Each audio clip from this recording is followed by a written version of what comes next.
Jueces capítulo 13. Los hijos de Israel volvieron a hacer lo malo ante los ojos de Jehová, y Jehová los entregó en manos de los filisteos por 40 años.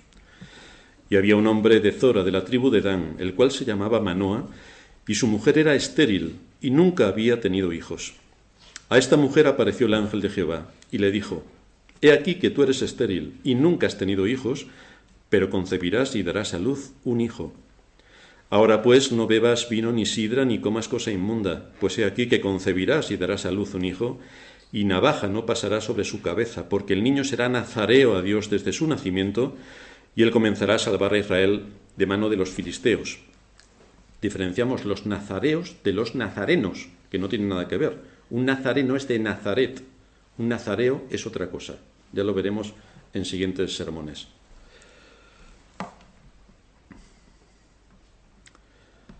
Versículo 6. Y la mujer vino y se lo contó a su marido, diciendo: Un varón de Dios vino a mí, cuyo aspecto era como el aspecto de un ángel de Dios, temible en gran manera, y no le pregunté de dónde ni quién era, ni tampoco él me dijo su nombre. Y me dijo: He aquí que tú concebirás y darás a luz un hijo, por tanto ahora no bebas vino ni sidra ni comas cosa inmunda, porque este niño será nazareo a Dios desde su nacimiento hasta el día de su muerte. Entonces oró Manoa a Jehová y dijo: Señor mío, yo te ruego que aquel varón de Dios que enviaste vuelva ahora a venir a nosotros y nos enseñe lo que hayamos de hacer con el niño que ha de nacer. Y Dios oyó la voz de Manoa, y el ángel de Dios volvió otra vez a la mujer, estando ella en el campo, mas su marido Manoa no estaba con ella. Y la mujer corrió prontamente a avisarle a su marido, diciéndole: Mira que se me ha aparecido aquel varón que vino a mí el otro día. Y se levantó Manoa y siguió a su mujer, y vino al varón y le dijo: ¿Eres tú aquel varón que habló a la mujer? Y él dijo: Yo soy. Entonces Manoa dijo: Cuando tus palabras se cumplan, ¿cómo debe ser la manera de vivir del niño, y qué debemos hacer con él? Y el ángel de Jehová respondió a Manoa: La mujer se guardará de todas las cosas que yo le dije. No tomará nada que proceda de la vid, no beberá vino ni sidra, y no comerá cosa inmunda. Guardará todo lo que le mandé. Entonces Manoa dijo al ángel de Jehová: Te ruego nos permitas detenerte, y te prepararemos un cabrito. Y el ángel de Jehová respondió a Manoa: Aunque me detengas, no comeré de tu pan. Mas si quieres hacer holocausto, ofrécelo a Jehová. Y no sabía Manoa que aquel fuese ángel de Jehová. Entonces dijo Manoa al ángel de Jehová: ¿Cuál es tu nombre, para que cuando se cumpla tu palabra te honremos? Y el ángel de Jehová respondió: ¿Por qué preguntas por mi nombre, que es admirable? Y Manoa tomó un cabrito y una ofrenda, y los ofreció sobre una peña a Jehová. Y el ángel hizo milagro ante los ojos de Manoa y de su mujer, porque aconteció que cuando la llama subía del altar hacia el cielo, el ángel de Jehová subió en la llama del altar ante los ojos de Manoa y de su mujer, los cuales se postraron en tierra. Y el ángel de Jehová no volvió a aparecer a Manoa ni a su mujer. Entonces conoció Manoa que era el ángel de Jehová. Y dijo Manoa a su mujer: Ciertamente moriremos, porque a Dios hemos visto. Y su mujer le respondió: Si Jehová nos quisiera matar, no aceptaría de nuestras manos el holocausto y la ofrenda, ni nos hubiera mostrado todas estas cosas, ni ahora nos habría anunciado esto. Y la mujer dio a luz un hijo, y le puso por nombre Sansón. Y el niño creció, y Jehová lo bendijo.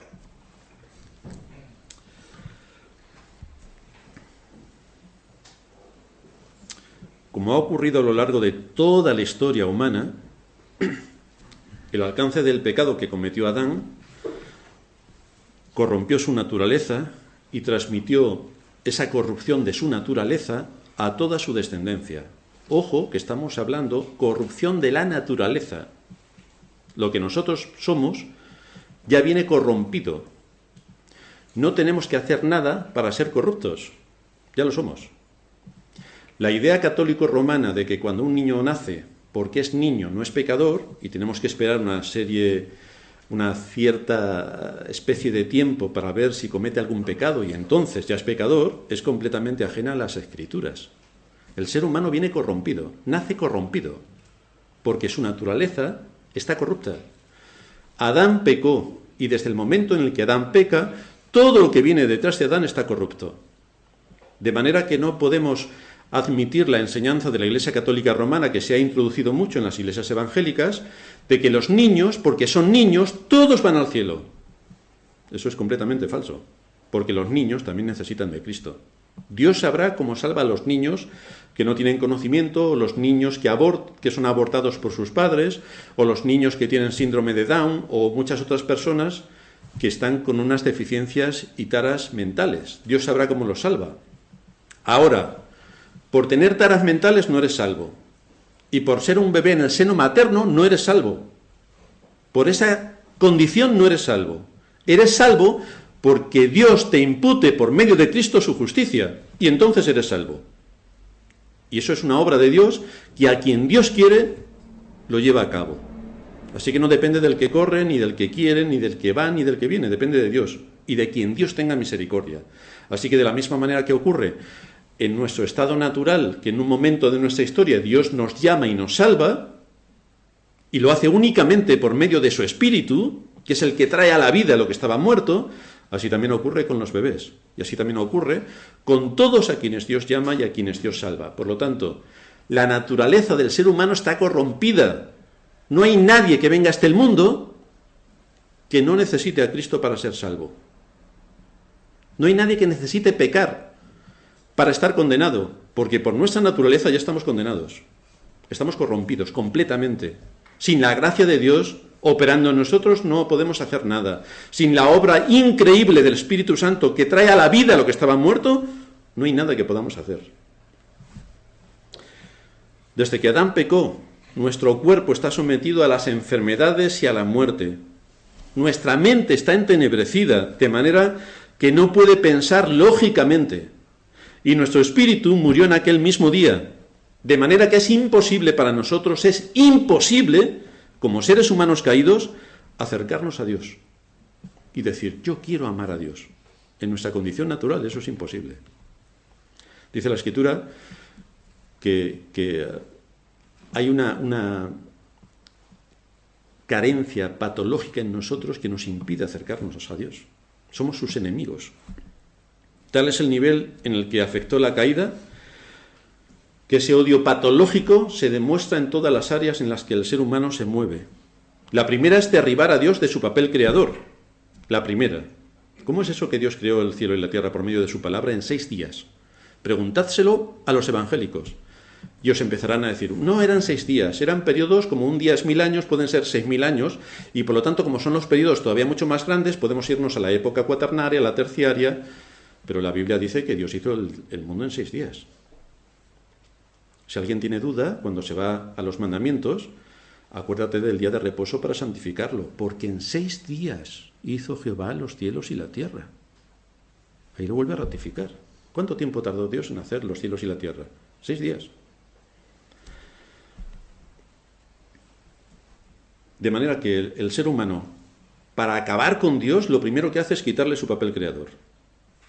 Con lo cual empezamos a quitarle lo que Dios dice en su palabra. Después de quitarle a Dios su papel creador, anula su palabra. Y entonces empieza a pervertir el sentido de la enseñanza y a acabar diciendo cosas que la Escritura no dice. Solamente tenemos que verlo en la adoración. Tú te acercas a una iglesia y puedes ver el Dios en el que creen por cómo adoran, directamente. ¿Tú ves a algunos que están haciendo así?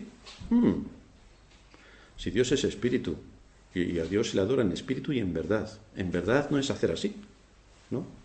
Es someterse a la enseñanza bíblica, que dice que a Dios hay que adorarle con reverencia y solemnidad. Están los principios regulativos de la adoración en la Biblia.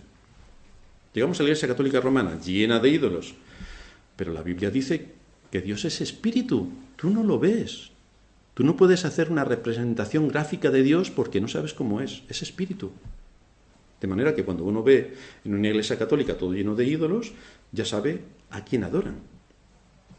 Solamente con estar 10 minutos en una iglesia, uno sabe a quién se está adorando.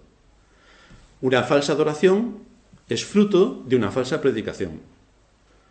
O peor aún, de una predicación nula, aunque no sé qué es peor, la falsa o la nula. Para el cumplimiento de este plan de derribar a Dios en todo lo que Él representa, hay muchos argumentos que favorecen a los que atacan a Dios, a su palabra y a su nombre.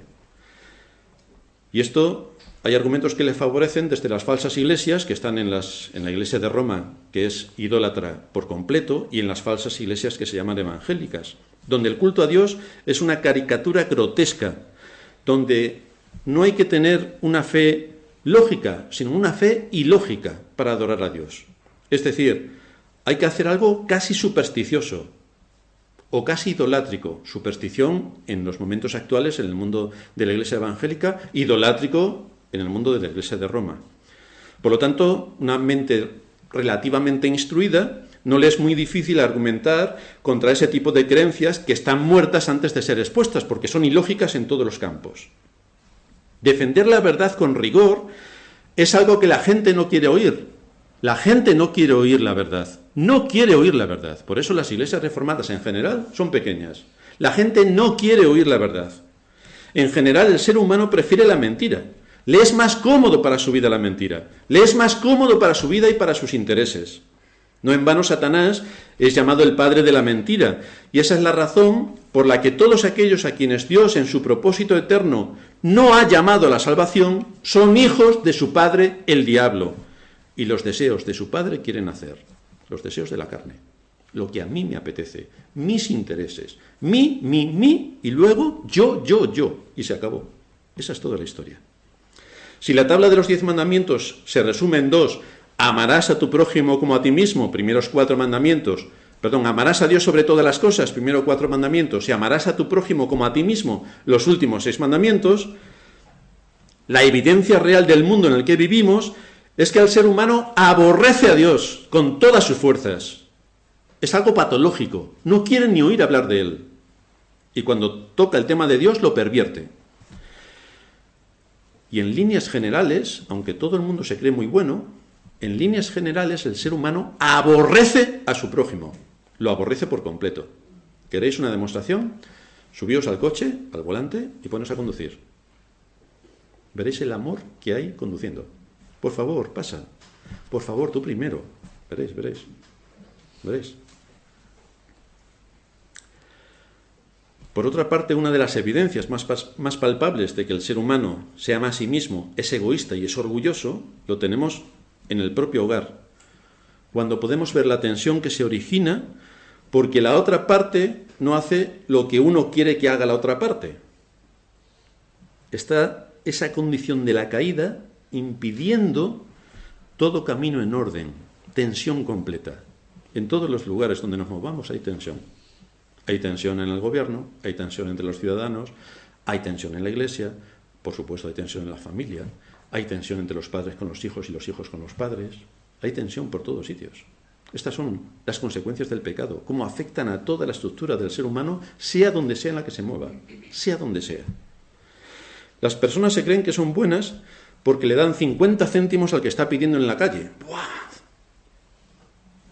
O incluso cuando van a la iglesia y ofrendan, las ofrendas en la iglesia católica son realmente sorprendentes. 10 centimillos, otros 10 centimillos, 5, a ver qué me queda suelto en el bolsillo, lo que me ha sobrado del café.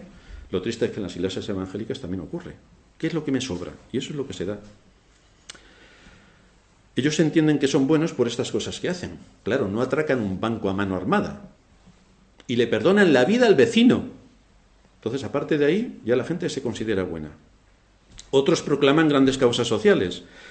Pero ves en sus propios partidos cómo cuando tienen un problema interno, la soberbia emerge en toda su dimensión. Y no hace ni unas 2 semanas que hemos visto a uno de los partidos políticos de nuestro país que solamente les faltaba ametrallarse los unos a los otros dentro del propio partido. Pero luego estos son los que nos hablan de causas sociales, de que el ser humano es muy bueno y de que ellos en lo único que piensan es en el ser humano. Es en traerle todo lo mejor al ser humano. Es que confíes en ellos porque te van a dar todo lo que tú necesitas. Pide por esa boquita. Yo te daré todo. Vótame. Pero luego entre ellos se están matando. Es curioso. La vida del ser humano sobre la tierra tiene un denominador común. Aborrece a Dios y aborrece a su hermano. Ese es el denominador del ser humano en la tierra. Es en el matrimonio, esta institución que Dios ha establecido desde el principio de la creación, no lo olvidemos, el matrimonio es una institución creada por Dios en el principio de la creación, donde más afecta esta condición en el ser humano, porque es una institución fundacional, fundada en el principio, y por lo tanto es fundacional también para la vida y el desarrollo del ser humano en este mundo. Lo que tú hagas en tu familia, cómo se desarrolle la vida en tu familia, la educación en tu familia, va a afectar a toda tu vida y a todas las áreas de tu vida. Antes de que el hombre cayera en el pecado, Dios estableció dos grandes instituciones. El día de reposo, acuérdate de Dios, acuérdate del día de reposo para santificarlo, eso fue instituido en la creación, y el matrimonio. Estas dos instituciones fueron establecidas en la creación, por lo tanto no es algo que podamos pasar por alto ni dejarlo de lado, porque son instituciones fundacionales. Pero hoy nos encontramos que esta institución del matrimonio es rechazada por muchas personas, ya que les quita tiempo para su egoísmo. Así que mejor que casarnos, vivimos en pareja. Mientras que tú hagas lo que yo quiero, y estés a mis órdenes, claro, estaremos juntos, pero como me lleves la contraria una vez, te vas con tu madre. El que el ser humano quiera ver en esta conducta la libertad, porque efectivamente cada uno es libre para irse por donde quiera, es como el borracho que cree que es libre cuanto más beba. Tú dale a un borracho o un drogadicto una botella de alcohol o una jeringuilla. ¿Y es libre? ¿Para qué es libre? ¿Para coger la botella y bebérsela o para coger la jeringuilla y pincharse? Es libre completamente, para el mal. Y no caen en la cuenta que lo que están haciendo no es otra cosa sino someterse a la esclavitud. Someterse a la esclavitud. Aquí estamos viendo el ejemplo de una vida matrimonial que nos expone la Escritura en Jueces capítulo 13. Manoa y su esposa. Y de ahí estamos extrayendo algunos puntos importantes acerca de la vida y la relación matrimonial. Todo lo que el pecado ha hecho, todo lo que el pecado ha supuesto para el mundo, todo lo que ha infectado y ha corrompido. A pesar de todo, Dios tiene misericordia. A pesar de todo, Dios tiene aquí pueblo. A pesar de todo, Dios va hacia un matrimonio. De manera que podemos ver la posición estratégica que tiene el matrimonio en el avance del reino de Cristo, con Manoa y su esposa lo vemos, y lo que afecta a nuestra generación y a la de nuestros hijos. Esto es algo que nos muestra el pasaje, porque este matrimonio fue un eslabón importante en la obra poderosa de Dios en cuanto a la salvación que Él llevaría a cabo por medio de Sansón en aquellos tiempos para traer su justicia a un país que estaba completamente desolado y que por su pecado estaban en manos de los filisteos, por su pecado. ¿Qué tenía que hacer este matrimonio? Algo increíble, vivir de acuerdo a la palabra de Dios. ¿Y qué tarea especial tenían que desempeñar? Criar a su hijo en el temor de Dios. Dificilísimo. Con este objetivo en mente hemos visto la contribución de la esposa como ayuda idónea del esposo para el progreso de la verdad en su corazón y para el bien del matrimonio, para que el matrimonio se alimente, crezca, se desarrolle. Vimos que esta mujer actuó con sabiduría, exponiéndole a su marido una comprensión más correcta de la voluntad de Dios, y así pudimos ver cómo ella cumple aquella frase de Proverbios: la mujer sabia edifica su casa. Le hizo entender con más cabalidad a su marido lo que suponía la llegada del ángel, y que no morirían porque habían visto a Jehová, no morirían, sino que Dios les estaba usando para cumplir un propósito eterno. Vamos a ver 4 puntos que nos hablan sobre este tema de la importancia del matrimonio y la unidad del matrimonio. Es importante que el matrimonio esté unido, es vital. Así que vamos a ver 4 puntos que el matrimonio de Manoa con su esposa nos exponen. El primero, el concepto de la unidad del matrimonio. Concepto de unidad del matrimonio. Cuando indagamos en este tema en las Escrituras nos encontramos que es citado nada más iniciarse el matrimonio de Adán con Eva. Y se recogen en las palabras que encontramos en Génesis 2:24. Por tanto, matrimonio, institución fundacional. Por tanto, dejará el hombre a su padre y a su madre y se unirá a su mujer y serán una sola carne. Unidad absoluta, pero unidad a todos los niveles. Y para que el matrimonio esté unido, hay otras cosas que hay que desunir. Con lo a gusto que estoy en la casa de mi padre. Me pagan la hipoteca, me pagan la luz, me pagan el agua, me hacen la cama, mi mujer ni siquiera tiene que hacer la cama. Con lo a gusto que estoy yo en la casa de mi padre.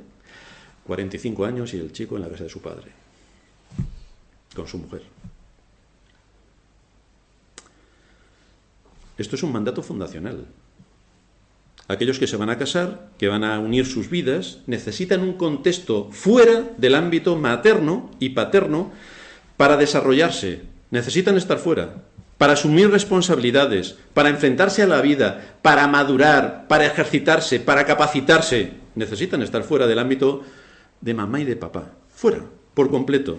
El hombre tiene que liderar su hogar y la mujer tiene que actuar según el papel que Dios le otorga en las Escrituras. Si esto no se cumple, nos encontraremos, para empezar, con una clara posición de desobediencia al mandato explícito de Dios. Y el mandato explícito de Dios en la creación es: dejará el hombre a su padre y a su madre, se unirá a su mujer y los dos serán una misma carne. Si la persona dice, por ejemplo, cuando estamos hablando de mandatos de Dios que a uno le resulta más cómodo no obedecerlos, hay un mandato de Dios que dice: no te unirás en yugo desigual con el infiel. Y encontramos a muchos que son cristianos que su pareja no es cristiana. Y dicen: hombre, pero ¿y si el Señor lo convierte? Sí, sí, sí. Es posible que Dios lo convierta o también es posible que no. Pero el mandato dice que no te unirás en yugo desigual con el infiel. O sea, no tienes que irte al segundo paso. El primero ya lo has desobedecido. ¿Por qué piensas en el segundo? ¿Y si Dios le convierte? Pero el mandato es que no te unas con el infiel. Y eso pasa también muchas veces con el asunto de dejar padre y madre. ¿Por qué razón la Escritura insiste en esto?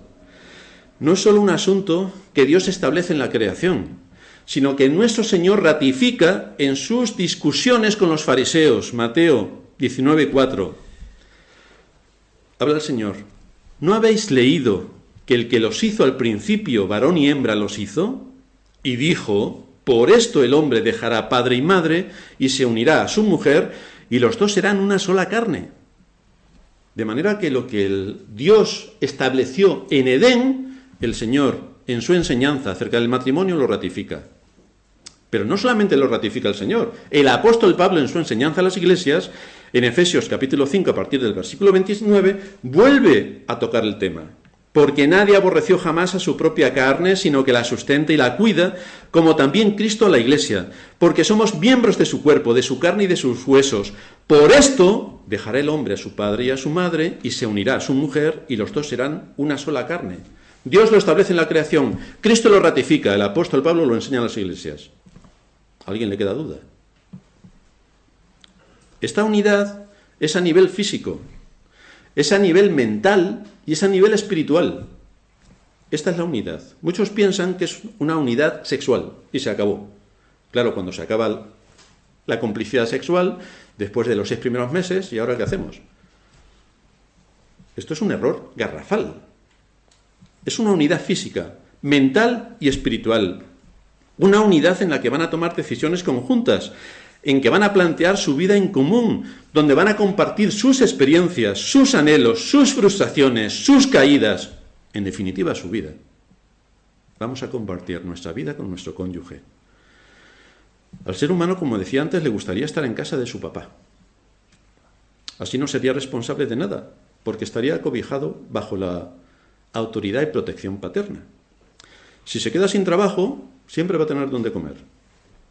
Aunque no tenga ingresos, se evitará tener que pagar la hipoteca porque vive en casa de su padre.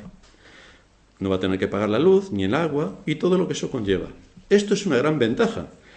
Lo único es que esa persona no podrá desarrollarse, no podrá madurar, tendrá un carácter infantil, no podrá asumir responsabilidades, siempre será una persona expuesta al mínimo esfuerzo, a los caprichos que pueda concederse, y a vivir bajo la autoridad de otro, porque no está en su casa. No está en su casa. Fijaos si por casualidad ese padre decide vender la casa. Se ha quedado sin casa. O fijaos si el cónyuge, que es hijo directo de la familia, se muere, teniendo ya hijos. El otro cónyuge entonces dice: pues yo me voy a volver a casar. ¿Y vas a vivir en casa de tu suegro con otra? ¿O con otro? ¿Eso es posible? Esto está en arenas movedizas por completo. El asunto que tenemos que tener en cuenta los creyentes tiene una enorme trascendencia, porque se está pasando por alto el mandato de Dios, y por lo tanto tenemos que recordar a la ley y al testimonio. ¿Esto es conforme a la ley? No, porque el mandato es: dejarás a tu padre y a tu madre. ¿Esto es conforme al testimonio? ¿Qué testimonio se puede estar dando si vamos en contra de lo que Dios enseña en su palabra y nuestra vida está en consonancia con un mal testimonio porque no estamos siendo coherentes con la enseñanza bíblica? El objetivo revelado de Dios para un marido y para una esposa es el pasar a ser uno en todas las áreas de su relación, intelectual, emocional, espiritual y física. Y no olvidamos que el matrimonio es un pacto. Y este pacto tiene por objetivo cubrir la necesidad de compañía, cubrir la necesidad espiritual, la necesidad intelectual, la necesidad emocional, la necesidad sexual. Todas las necesidades tienen que quedar cubiertas. Pero fijaos bien, porque la obra de Dios al ordenar el mandato de dejar padre y madre es para unirse con esa otra persona en una sola carne. Y esto es lo que nos dice nuestro segundo punto. ¿En qué consiste esa unión? Dejar la sujeción y dependencia paterna implica que se inicia una nueva unidad familiar. Una nueva unidad familiar. Estas palabras hablan de dos pasos en este proceso. Unirse y luego, partiendo de esa unión, se llega a una sola carne. Primer paso, unirse, lo cual nos lleva a un contrato. Me voy a unir a través de un contrato, un compromiso formal, un compromiso firme y serio. ¿Vosotros sabéis por qué Cristo está unido a la Iglesia? Por el pacto eterno. Hay un pacto firmado con la sangre de Cristo. Un pacto por el cual Dios no dejará jamás de amar a la Iglesia, a quien entregó a su Hijo Jesucristo como el esposo de la Iglesia. Hay un pacto eterno firmado por el cual Dios no se volverá jamás atrás de amar a su pueblo. Y en todas las relaciones humanas también tiene que haber un pacto. Y en el tema del matrimonio hay un pacto. Esta unión se realiza con un pacto, es la mujer de tu pacto, dice Malaquías 2:14, la mujer con la cual haces un pacto delante de testigos y de forma tal que legalmente esa unión es reconocida por la sociedad en la que vives. Marido y mujer, se hace un pacto, se firman unos documentos, se rellenan unos impresos, se legaliza, hay un pacto, hay algo documental. Esto es lo que se hace en las bodas. Las personas que se van a casar lo hacen mediante la firma de un compromiso público, de un documento público. Las firmas de estos documentos con testigos las tiene el gobierno en su poder. Está todo legalizado. No es un mero trámite burocrático como muchos quieren hacer entender y que mejor no hacer trámites burocráticos. Esto es la formalización del pacto. Este es el primer paso firme para la unión después de dejar a su padre y a su madre, donde se unen como marido y mujer. Y es en ese contexto donde Dios une, empezando el proceso para llegar a ser una sola carne. El pacto, firma tu documento en el cual te comprometes a cumplir lo que delante de testigos estás anunciando. Esta enseñanza bíblica conlleva que un hombre se ponga a vivir con una mujer. Dios ha establecido que tiene que haber un pacto, tiene que hacerse un solemne compromiso para esta unión y formalizarlo delante de la sociedad, delante de la Iglesia, delante de nuestros amigos, delante de nuestros familiares. El propósito es proteger al más débil de ser usado para otros fines distintos a los que el matrimonio le da derecho. Esto no es un invento ni es una tradición humana, sino que es un trámite legal que corresponde a lo que Dios espera de su pueblo. Y esto es lo que, gracias al cristianismo, está extendido por todo el mundo. El segundo paso, llegar a ser una sola carne. Muchos creen, como decía antes, que es únicamente la unión sexual entre dos personas, pero es mucho más. Este nuevo matrimonio empieza a caminar juntos. Debe haber una misma mente, debe haber un mismo corazón, debe haber un mismo propósito. ¿Qué es lo que Dios espera de la Iglesia en el pacto que ha hecho con ella? Que haya disensión, que cada uno piense lo que le dé la gana, que haya distintos objetivos para cumplir la voluntad de Dios. ¿O no tenemos en las Escrituras muchas exhortaciones que nos hablan? Sed de un mismo sentir, procurad la paz entre vosotros, buscad ser unánimes, todos juntos. Se busca un mismo propósito, cumplir con todas aquellas cosas que Dios en su palabra nos manda, teniendo en cuenta lo que es la Iglesia, lo que supone la Iglesia en los planes redentores de Dios y lo que va a hacer la Iglesia en este mundo para anunciar el mensaje del Evangelio. En tercer lugar, el ejemplo de Manoa y su esposa. El ángel de Jehová, vemos aquí cómo se aparece a la mujer de Manoa. y llegó a saber cosas importantes que Dios le estaba transmitiendo. Ella habla con su marido y le expone su conversación con el ángel. Y su marido asume lo que ella le estaba diciendo. Asume como algo suyo. Es algo que tiene que ver con el hogar. Son cosas importantes, no es cosa de uno solo. El marido también asume todo lo que la mujer había estado hablando con el ángel. Entonces nos dice el versículo 8, oró Manoah a Jehová y le dijo: Ah, Señor mío, yo te ruego que aquel varón de Dios que enviaste vuelva ahora a venir a nosotros y nos enseñe lo que hayamos de hacer con el niño que ha de nacer. Y Dios oyó la voz de Manoah. Dios oyó su oración. Aquí vemos cómo Dios escucha a su pueblo. Cómo escuchó a este marido que quería saber más acerca de la educación que tenían que dar a este hijo y cómo tenía que actuar de acuerdo a la voluntad de Dios. Este hombre era sensible a la situación de su mujer, era muy sensible a la voluntad de Dios y estaba firmemente comprometido en cumplir con aquello que Dios le mandaba. En 1 de Pedro capítulo 3 se nos presenta el caso opuesto. Una mujer que no puede hablarle con tranquilidad y con confianza a su marido porque es inconverso. Dios le muestra a ella grandes cosas, pero no puede hablar de las grandes cosas que Dios le muestra porque su marido no cree en Dios. Dice el texto de 1 de Pedro 3, asimismo vosotras mujeres estad sujetas a vuestros maridos, para que también los que no creen a la palabra sean ganados sin palabra por la conducta de sus esposas, considerando vuestra conducta casta y respetuosa. Lo de ladrarle al marido en la Biblia no tiene sentido. Lo de pegarle un bozarrón al marido, ni al marido a la mujer. Pero ojo, si queremos guardar el respeto dentro del hogar, las palabras tienen que estar todas al mismo nivel. Y tenemos que respetar a la otra persona como deberíamos querer que nos respetasen a nosotros. Si tu marido no es creyente, tu forma de evangelizar es la conducta. No hay unión espiritual. No puede haber unión espiritual, es imposible. Todo lo que tú vas a ir adquiriendo en conocimiento delante de Dios no lo vas a poder compartir. Pero sí que por tu conducta puedes demostrar el Dios en quien crees y el Dios que gobierna tu vida. En cuarto lugar, antes del cuarto lugar, no es una tarea fácil soportar a nuestro cónyuge, sobre todo los que llevan más de un año de casados. No es una tarea fácil. No es una tarea fácil soportar al jefe. No es una tarea fácil soportar a los que nos rodean. No es una tarea fácil, a no ser que nos inviten a todo y nos alaben en todo. Pero entonces ahí estamos hablando de idolatría o algo similar, cosa que realmente no se da. No es una tarea fácil porque está el pecado remanente en nosotros, que nos lleva a despreciar y a anidar cosas en nuestro corazón contra la otra persona. De ahí que necesitemos continuamente que el Espíritu de Dios nos asista en nuestra gran necesidad, Necesitamos que Cristo nos asista en nuestra enorme necesidad y necesitamos que la palabra de Dios nos guíe en nuestra enorme necesidad. Si no recurrimos a la palabra de Dios, si no oramos con fervor delante de Dios, si no nos asimos del Espíritu de Dios, no podremos avanzar en nuestro matrimonio porque todo lo que hace nuestro cónyuge, nosotros lo vemos mal.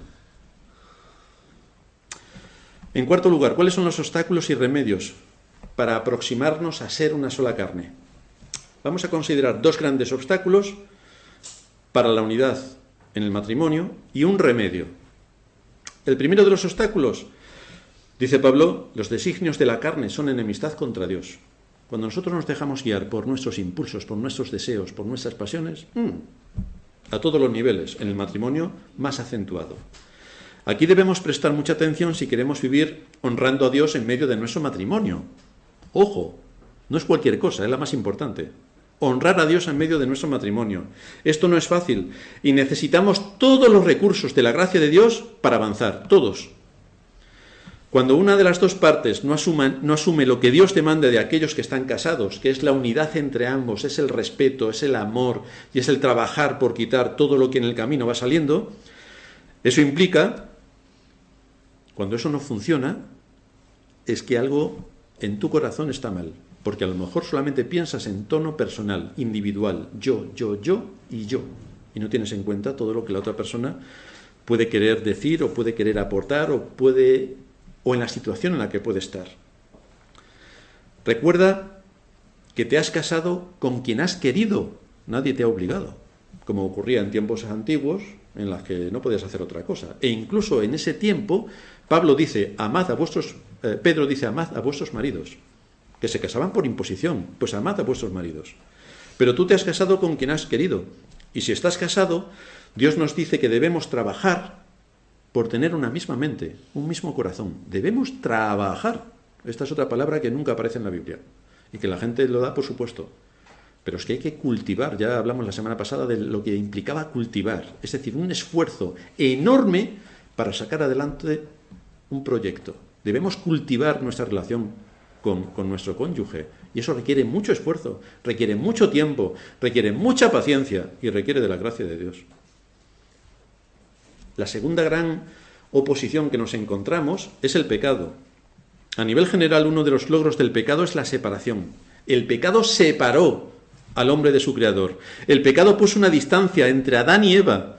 El pecado separa a los miembros de la Iglesia. El pecado separa continuamente. Y eso es lo que hace el pecado en nuestros matrimonios. Busca todos los resortes para separarnos, porque pretende atentar contra Dios continuamente y bajo todas las circunstancias. Así que como no andemos con un corazón recto delante de Dios, encontraremos tropiezo continuo en nuestro matrimonio. Si eso ocurre, mira tu corazón, porque está mal. Piensa en el enojo, la ira, la malicia, cómo desgarra la relación, cómo deja una profunda herida entre los esposos. Más aún, si alguno de ellos nunca pide perdón por nada, el otro ya está que dice, mejor me callo y no abro más mi boca, porque cada vez que abro la boca tenemos un problema, así que me callo. El pecado en los matrimonios va separando al uno del otro, y poco a poco acabarán a mucha distancia, porque se han hecho tanto daño que no quieren sufrir más, y entonces se alejan. Y ese es el principio del fin. Pero en tercer lugar, hay un remedio. La única solución para tratar con nuestros deseos carnales y con nuestro pecado es Cristo. La única solución. Fue Cristo quien, a pesar de que nosotros estábamos perdidos, quien a pesar de que nosotros estábamos muertos en nuestros delitos y pecados, que estábamos muertos, no dice, estabais enfermos y se os dio un poco de ánimo y pudisteis volver a la vida. No. La Biblia dice taxativamente que estábamos muertos. Estábamos perdidos, estábamos sin Dios en el mundo. Cuando estábamos en esa situación, nos dice la Escritura que Cristo murió por nosotros, siendo sus enemigos. Cristo murió por nosotros, siendo sus enemigos. Ninguna distancia era tan insalvable como esa. Y Cristo murió por sus enemigos. El hombre es culpable y merecedor de la condenación eterna, por lo que es como ser humano. Y a pesar de eso nos dice la Escritura que Dios, que es rico en misericordia, por su gran amor con que nos amó, aun estando nosotros muertos en pecados, nos dio vida juntamente con Cristo. ¿Y cuándo hizo Cristo eso? Dice Pablo también, nos dio vida cuando estabais muertos. No, estabais andando en esa situación en otro tiempo, siguiendo la corriente de este mundo, conforme al príncipe de la potestad del aire, es decir, el espíritu que actúa en los hijos de desobediencia, que todo lo hacen en contra de Dios, que aborrecen a Dios, que tienen a Dios como su enemigo. Así estabais vosotros. Por eso dice Pablo, entre los cuales también todos vivimos en otro tiempo, en los deseos de nuestra carne, haciendo la voluntad de la carne, de los pensamientos, y éramos por naturaleza hijos de ira lo mismo que los demás. En esa situación, Dios derramó su amor y nos salvó. Era imposible para nosotros, pero Dios lo imposible lo hizo posible. ¿Y cómo hizo esto? A través de Cristo, nos dice la Escritura. Y si Dios hizo todo esto a través de Cristo, ¿cómo no nos dará también con Él todas las cosas? Es decir, tienes problemas impresionantes en tu matrimonio y has utilizado los medios de gracia que Dios te da para que tu matrimonio no sea lo que aparenta ser. Cristo puede reconciliar el matrimonio, incluso hasta aquellos en los que se ha llegado a perder toda esperanza, se puede recuperar. Por eso dice Pablo en Efesios 2:14, Él es nuestra paz, que de ambos pueblos hizo uno, derribando la pared intermedia de separación, aboliendo en su carne las enemistades, la ley de los mandamientos expresados en ordenanzas, para crear en sí mismo de los dos un solo y nuevo hombre, haciendo la paz, y mediante la cruz reconciliar con Dios a ambos en un solo cuerpo, matando en ella las enemistades, y vino y anunció las buenas nuevas de paz a vosotros que estabais lejos. Cristo hizo una obra increíble en la salvación. ¿Y Cristo no puede hacer una obra en tu matrimonio? Dice Pablo que Él es nuestra paz. Con Él podemos encontrar la paz en el matrimonio. De Cristo brota la paz. Él nos guía a la paz. Cristo es príncipe de paz. Pero recuerda, la paz que debes mantener con tu esposa o con tu esposo está en Cristo. No está en el esposo. No está en la esposa. Recuérdalo bien. Porque si tú crees que la paz la vas a encontrar en tu esposo, cuando el esposo falle una vez, 2 veces, 3 veces, dirás, ¡guau! A la guerra. No. Tu paz está en Cristo, no en tu esposo. Tu paz está en Cristo, no en tu esposa. De Cristo proviene nuestra paz. Nuestro esposo y nuestra esposa fallan, pero Cristo no. En Cristo está nuestra esperanza. Y Él puede renovar el matrimonio si con un corazón sincero le buscas. Pero busca a Cristo. No busques a tu cónyuge perfecto, porque no lo vas a encontrar. Busca a Cristo. Él es quien nos capacita para perdonar. Cristo derriba la pared de separación. Cristo nos da esperanza para ver en medio de las dificultades cómo tenemos que solventarlas y cómo tenemos que avanzar, porque estamos en una guerra a todos los niveles.